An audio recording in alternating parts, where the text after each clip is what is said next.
6:18 now, back to our coverage Hurricane Debbie. We're dipping into live pictures throughout our network of cameras. This is the live view Fort Myers Beach this morning. This area, Fort Myers, hit with some of the outer bands overnight. They are certainly still feeling the impacts and the rain coming down this morning. As we've been dipping into our live shots too, our local crews, the rain is really coming down too. You can see that surf. I mean, it is really kicking up. And the storm surge, I mean, we always talk about it, but this is no exception here, Jen.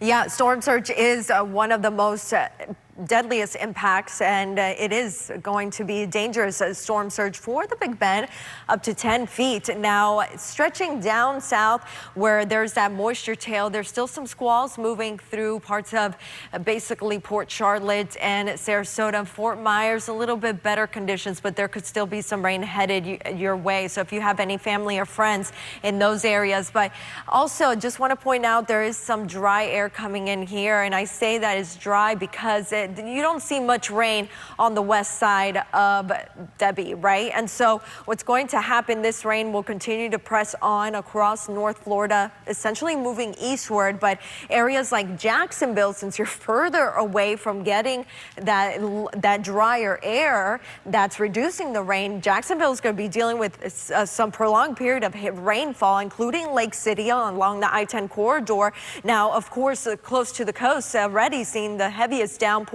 moving over Cross City in Dixie County and Taylor County as well.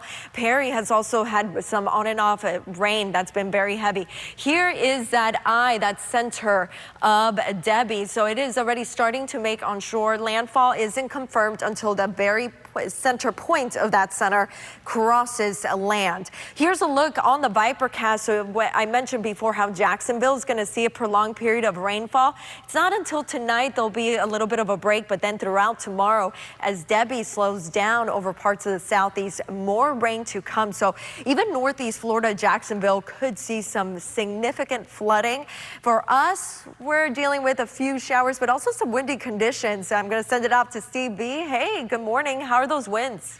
Well, it's certainly on the gusty side at times. Right now, winds sustained not bad at about 10 to 15 miles an hour, but we're going to have wind gusts over 30 miles an hour. Currently, the strongest gust is over 23 into Okeechobee. We do have some light rain into far northern Okeechobee County. Otherwise, picking up a couple of showers and storms into southern Palm Beach County, Delray Beach through Boynton Beach. Everything is moving very quickly from south to north. Most of the rain is going to stay well north of us, closer to the center of Hurricane Debbie. And in fact, that's where most of the really active weather will be as far as rotation goes. Orlando points north, have a good chance of seeing tornadoes throughout the day today. For us, we do not have any tornado watches in effect. Again, most of that energy Orlando and points north of I-4. For us, though, since we're on the south side of that system, we will have spokes of energy come through from time to time. We'll have showers and storms marching from west to east throughout the day. Won't rain all of the times, but when it does, it could be quite heavy and quite gusty. Otherwise, if you're going boating, it's choppy out there. Seas 3 to 6 feet. Temperatures on the toasty side, low 90s